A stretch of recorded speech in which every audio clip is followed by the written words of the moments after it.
में भगवत गीता में भगवान ने 3 प्रकार की बुद्धि का वर्णन किया है। ध्यान रखिए, बुद्धि को बचाना बहुत जरूरी है। बुद्धि हमारी कन्या जैसी है, अपनी कन्या। कहते हैं ना कि अपनी कन्या अगर बिगड़ जाए तो पहले अपना नुकसान, अपनी बदनामी कराएगी, बाद में दुनिया का बिगाड़ेगी तो बिगाड़ेगी, पहला नुकसान अपना करेगी। भीष्म पितामह जब कुरुक्षेत्र में बाणों के आसन पर सोए हुए थे, भगवान कृष्ण उनके सामने बैठे हैं, पांडव बैठे हैं, सब ऋषि मुनि बैठे हैं। इतिहास में पहली बार ऐसा हुआ कि कोई सोकर प्रवचन दे रहा है, ये पहली बार ऐसा हुआ। पितामह बोल रहे थे। फिर पितामह ने कहा कृष्ण से कि हे केशव, मैं तो अविवाहित हूं, आजीवन में ब्रह्मचारी रहा, लेकिन मेरी एक कन्या है जो बिल्कुल शुद्ध है, बिल्कुल प्योर है, कहीं से भी उसके अंदर संसार की कोई वासना नहीं है। मैं इसको आपको देना चाहता हूं, वो मेरी मति है, इसको आप ले लो। बुद्धि तो संसार में भगवान ने हम सबको बुद्धि दिया है, तो अगर बुद्धि भ्रष्ट हुई तो समझिए कि काम से गए। तो बुद्धि को बचाना बहुत जरूरी है। और गीता में भगवान ने कई जगह अर्जुन से कहा है कि तुम अपना मन और बुद्धि मुझे दे दो। मैया अर्पित मना बुद्धि। लोग टाइम दे सकते हैं, पैसा दे सकते हैं, लेकिन बुद्धि नहीं दे सकते। तो बुद्धि को बचाना बहुत जरूरी है। 18वें अध्याय के 30, 31 और 32 3 श्लोकों में भगवान ने बुद्धि का 3 प्रकार बताया है। सतोगुणी बुद्धि, रजोगुणी बुद्धि और तमोगुणी बुद्धि। पहले सतोगुणी बुद्धि सुन लीजिए। सतोगुणी क्या होता है? भगवान कह रहे हैं कि हे पृथा पुत्र, वह बुद्धि सतोगुणी है जिसके द्वारा मनुष्य यह जानता है कि क्या करणीय है और क्या नहीं है, मतलब क्या करना चाहिए और क्या। यह सतोगुणी बुद्धि है। किससे डरना चाहिए और किससे नहीं, क्या बांधने वाला है और क्या मुक्ति देने वाला है। 6 बातें बताई है। क्या करना चाहिए और क्या नहीं करना चाहिए, किससे डरना चाहिए और किससे नहीं डरना चाहिए, क्या फंसाने वाला है, क्या मुक्ति दिलाने वाला है। ये सतोगुणी बुद्धि है।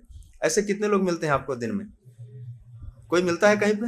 सपने में भी नहीं मिलता होगा, है ना? सतोगुणी बुद्धि वाले नहीं है, अक्सर नहीं है।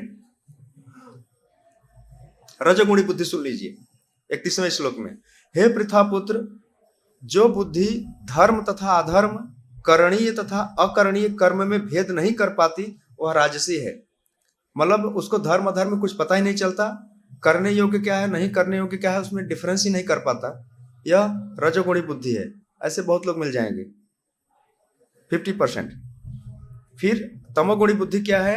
अधर्मम धर्मम इति या मन्यते तमसा वृता सर्वार्थान विपरीतांश बुद्धि सा पार्थ तामसी। तीनों श्लोकों में भगवान ने अर्जुन को पार्थ पार्थ पार्थ कहा है। क्यों कहा है पता है आपको? सतोगुणी बुद्धि बता रहे थे, एक बार बोल दिया ना पार्थ, दूसरी बता रजोगुणी, फिर भी पार्थ, तीसरी बार बता हे पार्थ। हर श्लोक में उनका नाम ले लेकर के संबोधित कर रहे हैं भगवान अर्जुन को। कोई आपसे बात करता है तो बार बार आपका नाम थोड़ी लेता है।